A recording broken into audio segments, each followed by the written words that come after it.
آج کے درس میں سیدہ عائشہ صدیقہ رضی اللہ تعالی عنہ کے بارے میں کچھ معروضات عرض کرنے ہیں۔ سیدہ عائشہ کا نام عائشہ ہے اور آپ کا لقب جو ہے وہ صدیقہ بھی ہے اور حمیرہ بھی ہے، اور آپ کی کنیت جو ہے وہ ام عبداللہ ہے۔ اصل میں عبداللہ جو ہیں، عبداللہ وہ آپ کی بہن بی بی اسماء کے بیٹے ہیں۔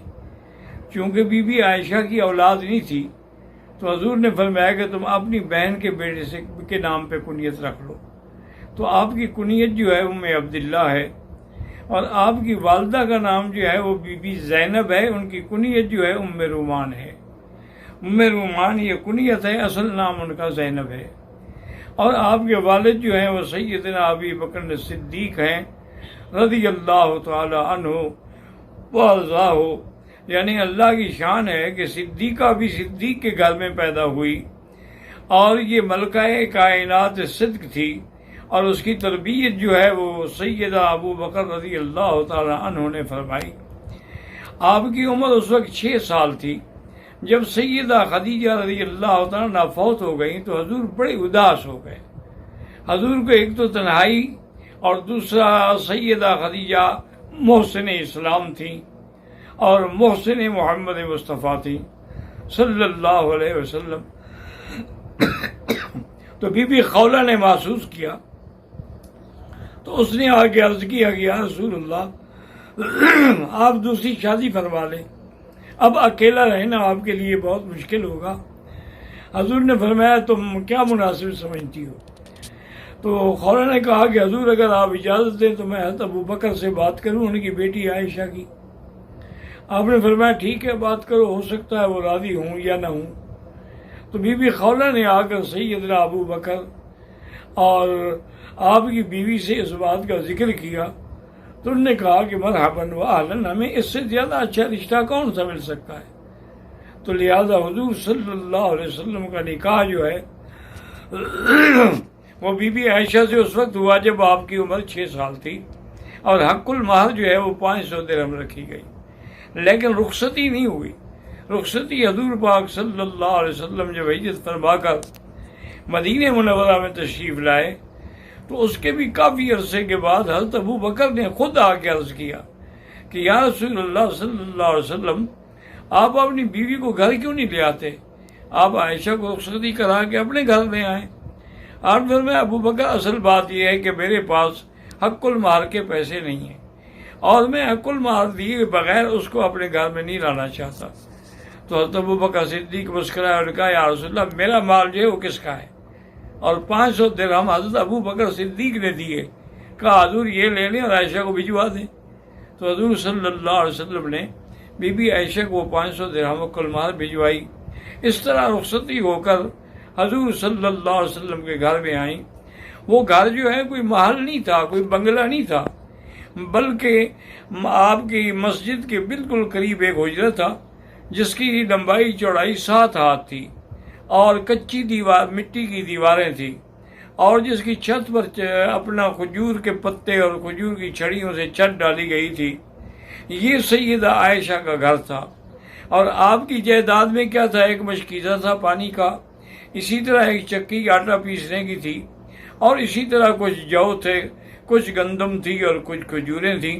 یہ جائیداد تھی، لیکن اس کے باوجود بی بی عائشہ رضی اللہ عنہا اتنی صابر، اتنی قانع، اتنی شاکر تھیں کہ کبھی آپ کے دل پہ کسی قسم کا ملال نہ ہوا۔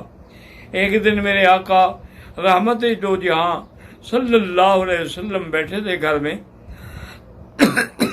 اور اپنے کپڑے کو ٹانکا لگا رہے تھے۔ گرمی کا موسم تھا، حضور کے چہرے پر پسینے آ گئے تو بی بی عائشہ بڑے غور سے دیکھ رہی تھی۔ جب حضور نے نظر اٹھائی تو کہا عائشہ کیا دیکھ رہی ہو؟ کیا حضور آپ کے ان پسینے کے جو قطرے ہیں ان میں جو نور چمکتا ہے میں اس کو دیکھ رہی ہوں، اور خدا کی قسم لوامی زلیخا لو رأین جبینہ لقطعن قلوبہن۔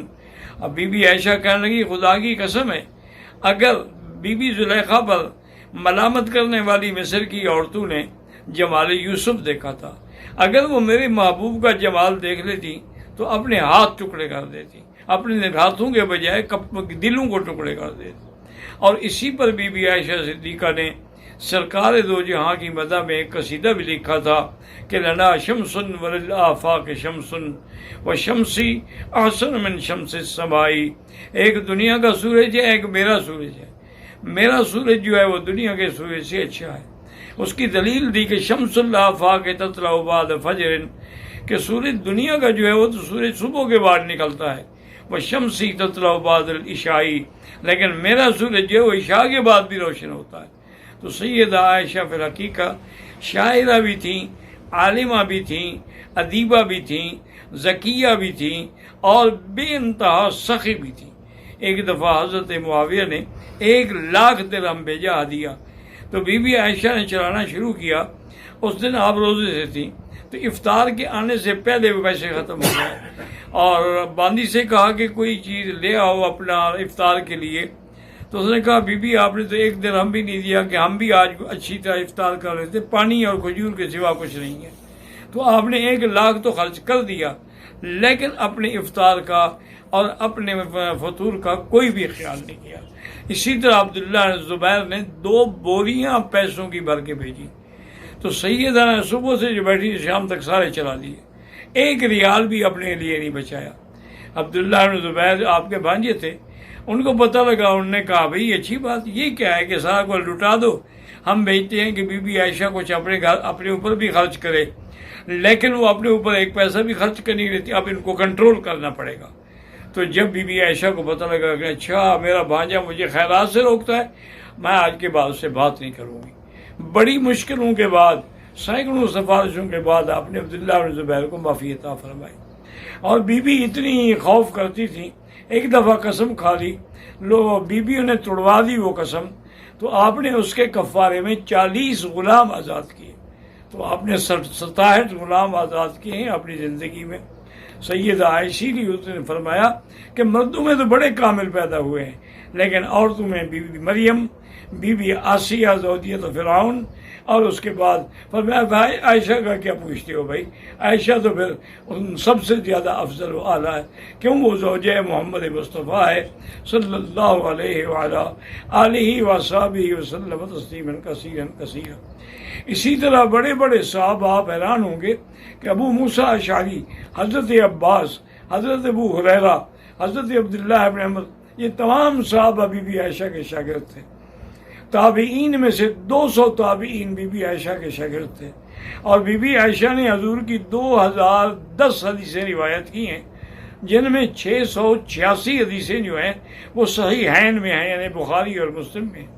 اور بڑے بڑے صحابہ کو جب کوئی اشکال آتا تو وہ بی بی عائشہ سے آ کے مسئلہ حل کرتے۔ ایک دفعہ حضرت کی خدمت میں آیا، حضرت عباس نے کہا کہ بی بی یہ قرآن شریف میں آتا ہے کہ ان الصفا والمروہ من شعائر اللہ فلا جناح علیہ ان یطوف بہما، تو یہ لفظ فلا جناح علیہ تو معنی یہ ہے کہ اس کا دوڑنا کوئی ضروری نہیں ہے، واجب نہیں ہے، اگر معنی مستحب ہے۔ بی بی نے کہا تم نے سمجھا ہی نہیں، اگر ایسا ہوتا تو اللہ فرماتے فلا جناح علیہ ان لا یطوف بہما، آپ نے فرمایا ان یطوف بہما، اس کا معنی یہ نہیں کہ مستحب ہے، بلکہ کفار مکہ نے صفا و مروہ پہ بت رکھے ہوئے تھے، تو بعد میں بت ختم ہو گئے، لیکن صحابہ کے دل میں کھٹکتا تھا کہ آج ہم اسی جگہ پر صفا دوڑیں۔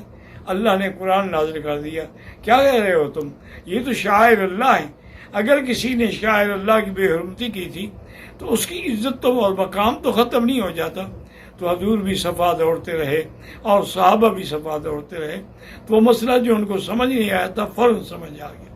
اسی طرح ایک دفعہ ایک صحابی نے آ کے پوچھا کہ عائشہ قرآن میں آتا ہے